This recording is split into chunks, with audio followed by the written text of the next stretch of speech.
Right here we're looking at a cripple wall viewed from the side. So here's the upper top plate, the lower top plate, this is the stud, and then these are the joists. Again, look at that from the side. So here's a joist, and here's a joist, and here's a joist. Now what this detail is used for is if this joist is too close to there, so you can't actually reach your hand up in here and put in a framing anchor, an L90 or something. You can't, you just simply, your hand won't fit right there. So what they do is they put the plywood up like this, and then they put this 2x6 probably right here. They nail the 2x6 there, and then they put in this framing anchor right here, which connects to the top plate right here. We're going to look at a different way to do this. That's a lot simpler. So what you can do is you can go to this joist right here and make enough room to put your hand there. So what you have to do is you take this joist and you notch it. Let's say you notch it every 16 inches or so, so you can reach your hand up. So just imagine there's a notch. Let's say there's just a notch right here. So you can just reach your hand up and you go ahead and use a palm nailer and you put in your L90 and you're all done. And then you forget about all this nonsense right here. It's completely unnecessary. Now, the building code does say, you're not supposed to notch joists, especially, on the ends like that. But if you look in the code, what it'll tell you is that if you have full dimension 2x8s or 2x10s, which is what we always see, you can span from here to here 24 inches. And if you look at this, that's about what we have. So we have 16 inches from here to here, and then from here to here, we have 8 inches. So, that is 24 inches. So, you could probably just remove this joist. You wouldn't have any trouble at all. So, notching it is code compliant. You won't have any problems with it, and it sure is a whole lot easier. Let's go ahead and look at that detail again. We saw the easiest way where simply you just notch it, and that's all you need to do. However, there's this way that we found in FEMA P-1100, and we're going to compare that with another system. So in this system, what they did is they took a piece of plywood and they put it on the cripple wall, and they didn't nail it. They didn't nail it to the top plates. They just stuck it up there. And then after that, they put this 2x4 or this 2x6 in here, and then they nailed it to the joist. So now this 2x6 or 2x4 is connected to the joist, which we want to restrain from movement. So now this joist is butted up against this piece of plywood, and then they take this piece of steel, it'd be a L90, and then they install it. So these nails are only 1.5 inches long, so you have to put them in 1.5 inches here, and then you would put 1.5 inches here, and you'd only get 1 inch of penetration because this is 1/2 inch. So it's real minimal, the amount of strength you'd get out of that. So, it doesn't make a whole lot of sense to me. You would normally nail the plywood up and then put in this piece of hardware. Anyway, this detail does have a few problems. Now let's go ahead and look and see the other way that's used. And in this method, what's done is the first thing that's done is the plywood and the 2x4 or 2x6 are connected together. So what they've done, you see this nail right here, that's an 8-penny nail, and they simply nailed that to the 2x6, and then they nailed that to the joist. So what would happen when this joist moved, it would transfer to this nail, and those are big nails, 12-penny nails. Then that would go into the 8-penny nail, and then that would in turn go down, cause the plywood to move here at the base here. Now, just to be, really make a good job, make all the connections we can, we go ahead and put an 8-penny nail in here, and then we put a 12-penny nail in here, and that way any connection that we have between the existing joist and the top plate we'll take advantage of. So what that means is when this end joist moves, that force will transfer to this upper top plate, that'll transfer to this nail, which will then transfer down to the lower top plate, and then through this nail it'll go to the joist, and we'll have a complete load path down to the foundation. So this one is actually a whole lot simpler. It's just nails. You put some nails here, you put some nails here, you put some nails here, and you put some nails here, and with nail guns everything goes so fast. And compared to this this system right here, it's really a lot more difficult. Now, the way this should have been done is they should have put the plywood up and then nailed the plywood to this upper top plate, and then nailed this block to the joist right here, and then made this metal connection. And when they made the metal connection, this one can be 1.5 inches because that's what the L90 is designed for. But this one should have been 2 inches because we need a 1/2 inch through the plywood, and then we need 1 inch into the framing. So this detail here, it's got some problems. And whether or not P-1100 is going to deal with that, I have no idea. But this system here is a whole lot simpler. What we just looked at is when a joist is in the way and there is a cripple wall. Now, in some circumstances, there's no cripple wall and the joist is in the way. So right now, we're going to take a look at the way that can be addressed. This is an example of a crawl space and a retrofit that has a particular challenge. And what that is we need to attach the end joist to the mud sill with some framing anchors. So the framing anchors would normally, go in right here, some L90s or something like that. However, there's this floor joist in the way. So this floor joist right here makes it impossible to reach one's hand in there with a palm nailer and put in the hardware. It's just simply in the way. So the solution here was to put a ledger right underneath the joist right here, and then bolt the ledger to the foundation, and then take these framing anchors right here and connect the joist to the ledger, and then therefore attach the floor framing to the foundation. Installing these ledgers is very problematic, and the reason being that this foundation really needs to be vertical. If it's not vertical, if it's pushed in at an angle, this hardware simply won't fit. So that's a critical thing. Now, the other thing is the foundation needs to be smooth. So let's say a form broke out or it's trapezoidal or something like that. This system just doesn't work very well. So, and it's also extremely labor intensive. So imagine taking this piece of wood, it probably weighs 50 pounds, and you have to drag it 48 feet from a rear access underneath the house to the front. They're always on the transverse walls, so they'd be on the front and on the back, so you have to drag it all the way over there. Then one guy gets on this side and lifts it up, the other guy gets on this side and lifts it up, and then there's a guy in the middle who bolts everything together. That's very labor intensive. You're probably looking at, 8, 9, maybe even 10 man hours, depending how complicated the access is. Now, contractors have developed another way, and that way, all they do is they cut out the joist, as similar to what you see right here, and that way they can reach their hand in, they can put the hardware in that they need to, they can put in the Type A connectors, and it's just a standard retrofit. I'd like to show you why that is possible. If you look at these floor joists, they're always 16 inches on center, they're always 2x8s or 2x10s. And you can go 24 inches on center and be 100% American Wood Council Code compliant if you put them 24 inches apart. So 16 inches from here to here, so let's say it's right where this joist is. Then we go 8 inches beyond that, we're right at 24 inches.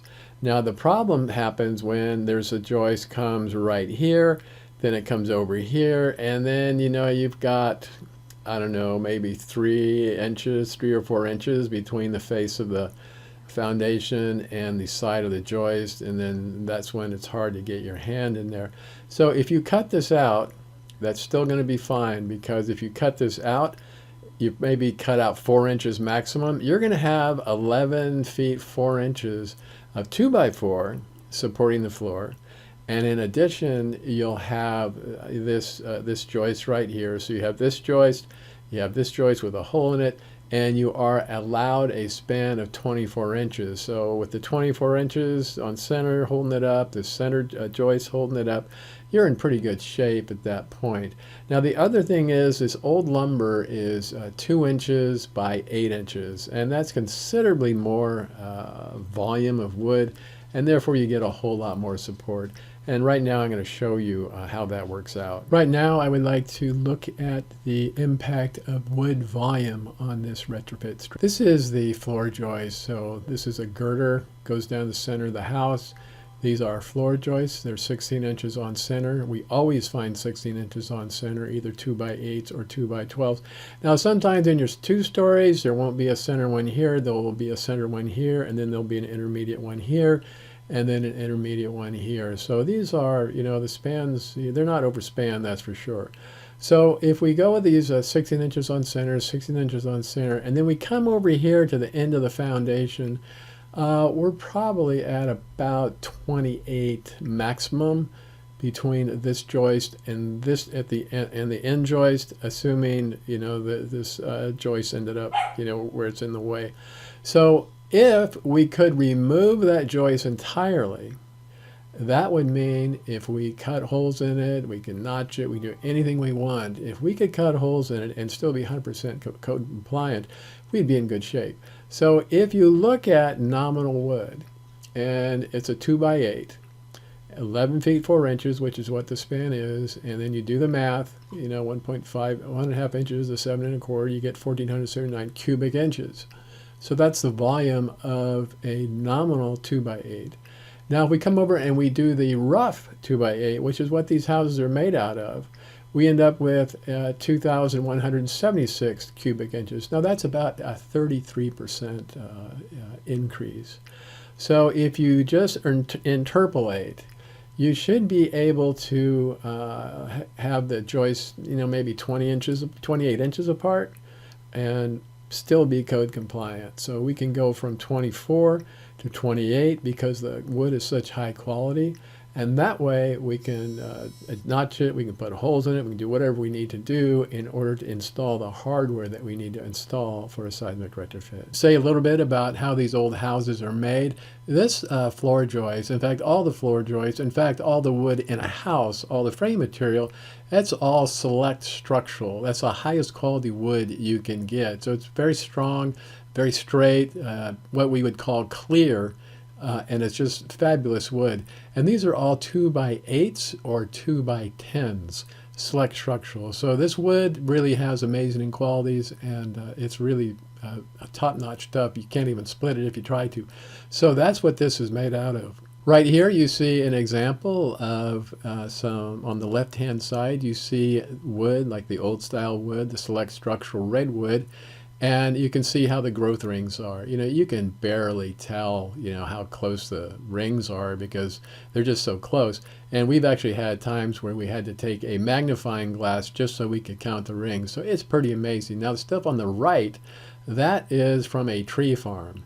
The old carpenters who built these houses that need retrofitting probably would have thrown that tree farm wood into the trash or turned it into firewood. From their point of view, it simply had no value at all.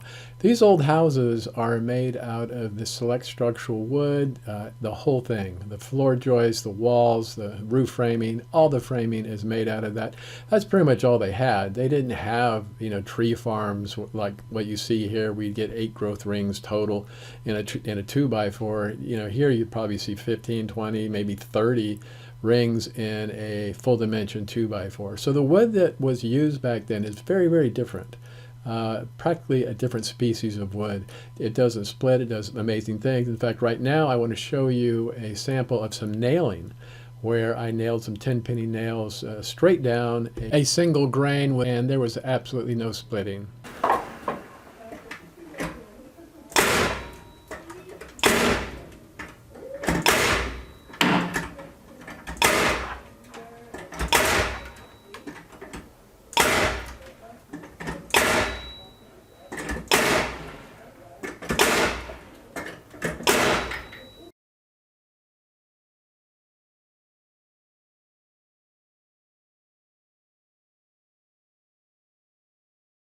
Right now, I would like to show you how a ledger is installed in practical terms. So here's our ledger right here, and the way these are first put together is you take a 2x8 or 2x12, whatever it is you're using, and you take that and then you outside of the crawl space in the front of your truck or in the yard or something, you cut it to size, and then you have to drill holes here for the bolts. So this is where all the bolts go. Now you take that whole assembly and you drag it underneath the house. Here's our access, and you normally have to drag it 48 feet. So you got to go all the way up here, and then you put it on the side of the foundation. Now the thing that you really need on the foundation is you need it to be pretty vertical. Otherwise, the floor won't fit, and then you also need it so it's not real bumpy. If a form broke or something like that, there's just no way to use this particular system. So what you do is you take your ledger and you have one guy hold it up on this side, another guy holds it up on that side, and then someone comes in and they put in all the bolts here in the middle. Now this is very labor intensive, so I would give that, I don't know, 10 man hours, depending on how bad the access is. So access is always a big problem. So as you can see here, this is a sort of a typical crawl space, a lot of things in the way.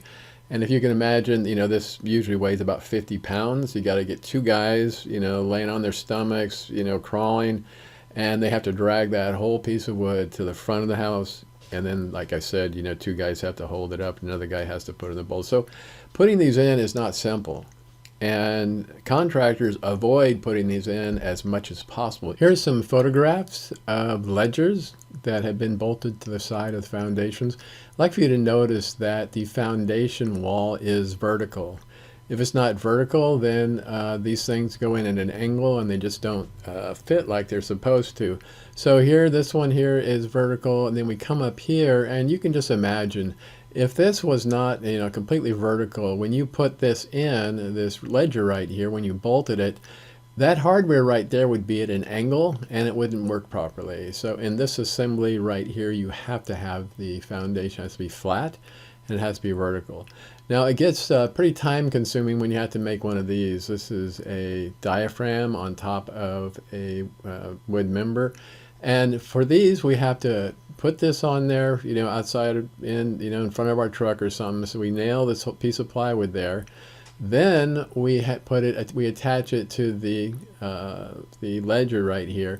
Then we drag the whole thing down 48 feet, and then again we have to hold it up. Again, takes three guys. One guy's got to nail it up into the joist.